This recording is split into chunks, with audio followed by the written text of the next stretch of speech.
2024 മലയാള സിനിമയെ സംബന്ധിച്ച് വലിയ ഒരു വർഷമായിട്ട് തന്നെ നമുക്ക് വിലയിരുത്താം. കാരണം മലയാള സിനിമ എല്ലാവിധ ഹൈപ്പിലേക്കും ഉയർന്നുകൊണ്ടിരിക്കുന്ന ഒരു കാലഘട്ടമാണിത്.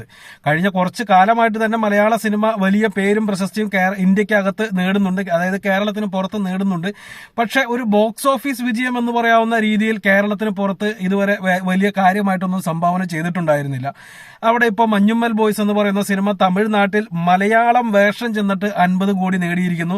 അവിടെ തമിഴ് വേർഷൻ റിലീസ് ചെയ്യും എന്ന് പറഞ്ഞിരുന്നു എന്നുണ്ടെങ്കിലും അതിന്റെ ആവശ്യം ഉണ്ടായിരുന്നില്ല. അല്ലാതെ തന്നെ അവിടെ 50 കോടി നേടിയിരിക്കുന്നു. പ്രേമലു തെലുങ്കിലേക്ക് പോയി അവിടെ വലിയ ഹിറ്റായി മാറി.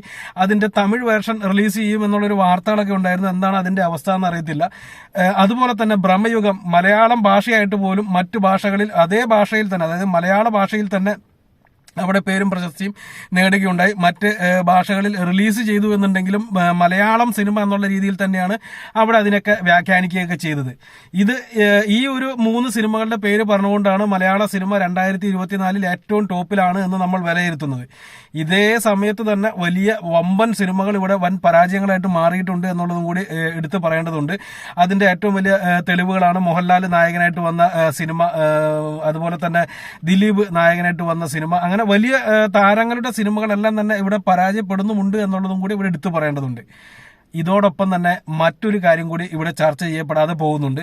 അതായത് ചെറിയ ബഡ്ജറ്റിൽ ചെറിയ സിനിമകൾ തിയേറ്ററുകളിലെത്തി വലിയ പേരും പ്രശസ്തി നേടി തിയേറ്റർ പരാജയം ഏറ്റുവാങ്ങി കൃത്യമായിട്ട് പറഞ്ഞ 2-3 ദിവസം മാത്രം ഓടി പോയ സിനിമകളും ഇവിടെയുണ്ട്.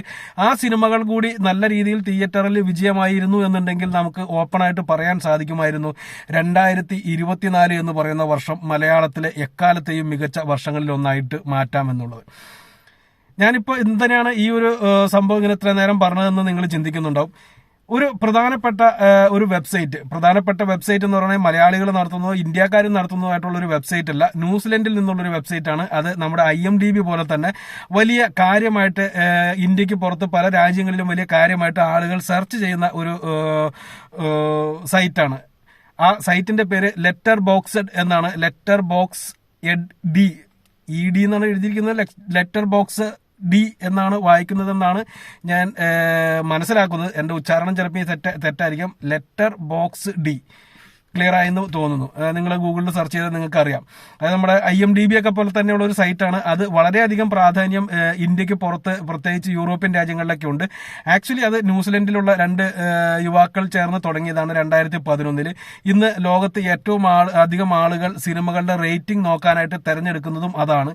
അവിടെ റേറ്റിംഗ് കൊടുക്കുക എന്ന് പറയുന്നത് സിനിമകൾ കണ്ടിട്ടുള്ള ആളുകളല്ല, അവരുടെ മെമ്പർമാർക്ക് മാത്രമാണ് അവിടെ റേറ്റിംഗ് കൊടുക്കാൻ പറ്റത്തുള്ളൂ. അതാണ് ആ ഒരു സൈറ്റിലൊരു പ്രത്യേകത. മാത്രവുമല്ല അത് അത്രയധികം സിനിമകളെ സ്നേഹിക്കുന്ന, സിനിമകൾ ആസ്വദിക്കുന്ന, ലോക സിനിമകളെ എല്ലാ ഭാഷയിലും ഇറങ്ങുന്ന സിനിമകൾ ആസ്വദിക്കുന്ന വിഭാഗത്തിൽപ്പെട്ട ആളുകളാണ് അതിന്റെ മെമ്പർമാരായിട്ടുള്ളതും. അപ്പൊ ആ ഒരു കാറ്റഗറി കൂടി നോക്കുമ്പോൾ ക്ലാസിക് സിനിമകളുടെ വിഭാഗത്തിൽപ്പെടുത്താവുന്ന സിനിമകൾ മാത്രമായിരിക്കും ആ ഒരു ഇതിനകത്ത് റേറ്റിംഗിൽ 1ാം സ്ഥാനവും 2ാം സ്ഥാനവും ഒക്കെ നേടുക.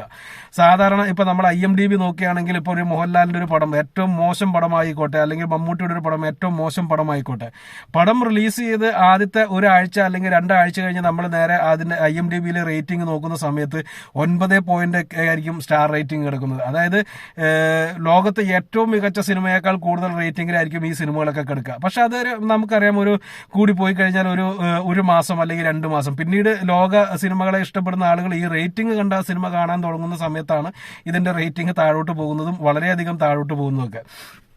ഇത് സ്വാഭാവികമായിട്ടുണ്ടാകുന്ന ഒരു കാഴ്ചപ്പാടാണ്. അതാണ് IMDbയുടെ റേറ്റിംഗിലുള്ള ഒരു പോരായ്മ. ഒരു സിനിമയുടെ റേറ്റിംഗ് നമ്മൾ നോക്കുകയാണെങ്കിൽ, IMDbയുടെ റേറ്റിംഗ് നോക്കുകയാണെങ്കിൽ മിനിമം ആ പടം റിലീസ് ചെയ്തിട്ട് 1 കൊല്ലമെങ്കിലും കഴിഞ്ഞിട്ടുണ്ടെങ്കിൽ മാത്രമാണ് നമ്മൾ ആ റേറ്റിംഗിൽ വിശ്വസിച്ച് മറ്റു ഭാഷാ സിനിമകളൊക്കെ കാണുമ്പോൾ ആ റേറ്റിംഗിൽ വിശ്വസിച്ച് ആ പടം കാണാൻ സാധിക്കത്തുള്ളൂ. അങ്ങനെ ഒരു പോരായ്മ അവിടെയുണ്ട്. പക്ഷെ ആ ഒരു പോരായ്മയെ മറികടക്കാൻ ഈ ലെറ്റർ ബോക്സഡ് എന്ന് പറയുന്ന ഈ ഒരു സൈറ്റിന് കഴിയും. കാരണം അവിടെ സിനിമയെക്കുറിച്ച് അറിയാവുന്ന, നമ്മുടെ മോഹൻലാലൊക്കെ പറഞ്ഞ മാതിരി എഡിറ്റിംഗ് ഒക്കെ അറിയാവുന്ന ആൾക്കാരാണ് സിനിമയെ വിലയിരുത്താനായിട്ട് വന്നിരിക്കുന്നത്. അതുകൊണ്ട് തന്നെ അവരുടെ ആ റേറ്റിംഗിലും വില കൊടുക്കാൻ പറ്റും. അപ്പോൾ അവർ കഴിഞ്ഞ ദിവസം, അതായത് മിനിഞ്ഞാന്ന് 3 ദിവസം മുമ്പ് ഒരു വലിയ ഒരു ഇത് പുറത്തുവിട്ടിട്ടുണ്ട്. 2024 ഇതുവരെ റിലീസ് ചെയ്ത സിനിമകളുടെ എണ്ണത്തിൽ ലോകത്ത് ഏറ്റവും മികച്ച 50 സിനിമകളെ അവർ പിക്ക് ചെയ്തിട്ടിട്ടുണ്ട്. 2024 ഏറ്റവും മികച്ച 50 സിനിമകൾ. അത് എല്ലാ ഭാഷയിലുള്ള സിനിമകളുണ്ട്. അതായത് ഇംഗ്ലീഷ് മുതൽ അത് അറബിക്ക് മുതൽ അതുപോലെ ഫ്രഞ്ച് അങ്ങനെയുള്ള എല്ലാ ഭാഷാ സിനിമകളും ഇതിനകത്ത് ഉൾപ്പെടുത്തിയിട്ടാണ് അവർ ഈ 50 സിനിമകളെ തെരഞ്ഞെടുത്തിരിക്കുന്നത്. ഈ 50 സിനിമകളുടെ ലിസ്റ്റിൽ 3 മലയാള സിനിമകൾ ഉണ്ട് എന്നുള്ളതാണ് ഈ 2024 ആണ് മലയാളത്തിലെ ഏറ്റവും മികച്ച വർഷം എന്ന് തന്നെ വ്യാഖ്യാനിക്കാവുന്ന രീതിയിൽ നമുക്ക് എടുത്തു വയ്ക്കാവുന്ന ഒരു സംഭവം. ഈ 3 മലയാള സിനിമകൾ ഉണ്ട് എന്ന് പറയുമ്പോൾ മറ്റൊരു കാര്യം കൂടി ഇവിടെ എടുത്തു പറയേണ്ടതുണ്ട്. ഇന്ത്യൻ സിനിമകളിൽ നിന്ന് ആകെ ഈ 3 സിനിമകൾ മാത്രമേ ആയിട്ട് വന്നിട്ടുള്ളൂ. അതായത് ഇന്ത്യൻ സിനിമ എന്ന് പറഞ്ഞ പ്രതിനിധാനം ചെയ്യുന്നത് ഈ 3 സിനിമകളാണ് എന്നുള്ളതാണ് ഇവിടെ എടുത്തു പറയേണ്ട ഏറ്റവും പോസിറ്റീവായിട്ടുള്ള കാര്യം. ആ 3 സിനിമകൾ ഏതാണെന്ന് ചോദിച്ചാൽ, ഒന്നാമത് ഏറ്റവും ആദ്യത്തെ റേറ്റിംഗിൽ നിൽക്കുന്നത് നമ്മുടെ മഞ്ഞുമ്മൽ ബോയ്സ് എന്ന് പറയുന്ന സിനിമയാണ്. മഞ്ഞുമ്മൽ ബോയ്സ് കഴിഞ്ഞിട്ടുണ്ടെങ്കിൽ പിന്നീട് നിൽക്കുന്നത് ഭ്രമയുഗം എന്ന് പറയുന്ന മമ്മൂട്ടി ചിത്രമാണ്. പിന്നീട് നിൽക്കുന്നത് ആട്ടം എന്ന് പറയുന്ന ഒരു കൊച്ചു ചിത്രമാണ്. ആട്ടം എന്ന് പറയുന്ന സിനിമയെക്കുറിച്ച് കുറച്ച് കൂടുതലായിട്ട് സംസാരിക്കണമെന്ന് എനിക്ക് ആഗ്രഹമുണ്ട്. ഞാൻ അത്രയും സംസാരിക്കാൻ ഇപ്പോൾ സമയമില്ല. എന്നിരുന്നാലും ചെറിയ കുറച്ച് വാക്കുകൾ പറയാം. അതിനു മുമ്പ് ഒരു കാര്യം പറയേണ്ടതുണ്ട്. ഈ 50 റേറ്റിംഗിലെ 50 ഇത് നോക്കുന്ന സമയത്ത് 6ാം സ്ഥാനത്താണ് മഞ്ഞുമ്മൽ ബോയ്സ് വന്നിരിക്കുന്നത്. അത് ലോകത്ത് 2024 ഏറ്റവും കൂടുതൽ റേറ്റിംഗ് അവർ നൽകിയിരിക്കുന്ന സിനിമകളുടെ ലിസ്റ്റിൽ 6ാം സ്ഥാനത്ത് ഒരു മലയാള സിനിമ, അത് മഞ്ഞുമ്മൽ ബോയ്സ്. ഒരു താരമൂല്യം എന്ന് പറയാവുന്ന രീതിയിൽ ഒരു താരം പോലും ഇല്ലാതെ വന്ന മഞ്ഞുമ്മൽ ബോയ്സ്, മലയാളത്തിലെ ഇൻഡസ്ട്രി ഹിറ്റായി മാറിയ മഞ്ഞുമ്മൽ ബോയ്സ് ആണ് 6ാം സ്ഥാനത്ത് കിടക്കുന്നത് എന്നുണ്ടെങ്കിൽ, മെഗാസ്റ്റാർ മമ്മൂട്ടി കേന്ദ്ര കഥാപാത്രമായിട്ട് അഭിനയിച്ച ഭ്രമയുഗം എന്ന് പറയുന്ന സിനിമയാണ് ഈ ലിസ്റ്റിൽ 8ാം സ്ഥാനത്ത് കിടക്കുന്നത്. അത് മലയാളികൾക്ക് വളരെയധികം അഭിമാനിക്കാവുന്ന കാര്യമാണ് ഈ 3 സിനിമകളും. പിന്നീട് കിടക്കുന്നത് 20ാം സ്ഥാനത്താണ് ആട്ടം എന്ന് പറയുന്ന സിനിമ കിടക്കുന്നത്.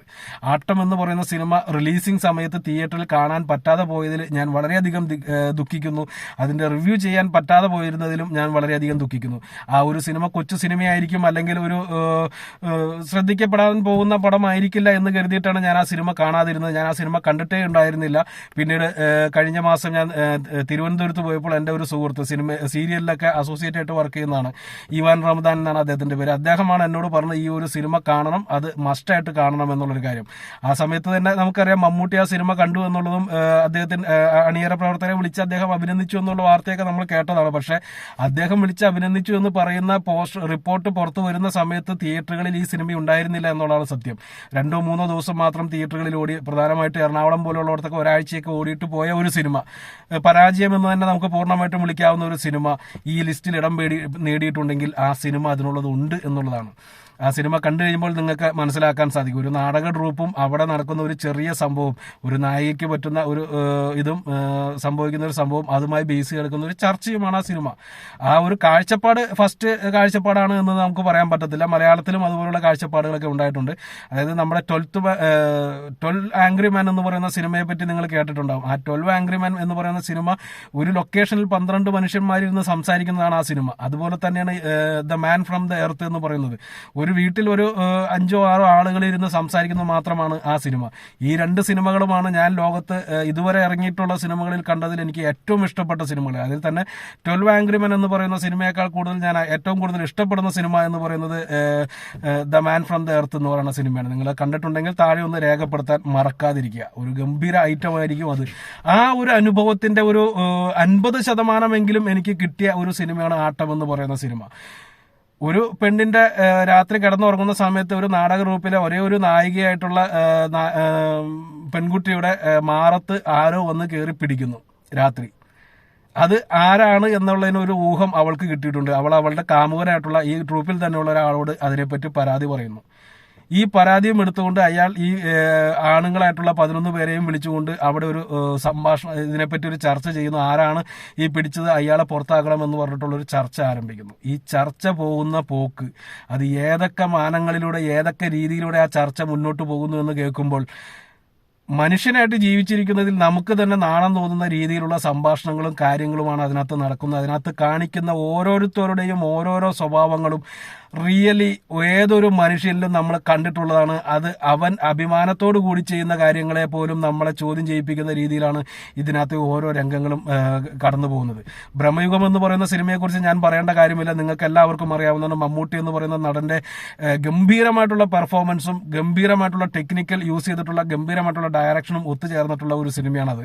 അതുപോലെ തന്നെ മഞ്ഞുമ്മൽ ബോയ്സ് എന്ന് പറയുന്ന സിനിമയെക്കുറിച്ച് ഞാൻ പറയേണ്ട കാര്യമില്ല. മഞ്ഞുമ്മൽ ബോയ്സ് എന്ന് പറയുന്നത് താരമൂല്യം കുറവാണ് എന്നുണ്ടെങ്കിലും താരതമ്യേന മികച്ച അഭിനേതാക്കളെ തന്നെ ഉൾപ്പെടുത്തിക്കൊണ്ട് ഒരു കൂട്ടായ്മയിലൂടെ ഒരുക്കിയ ഒരു ബിഗ് ബജറ്റ് ചിത്രം തന്നെയാണ് ആ സിനിമ.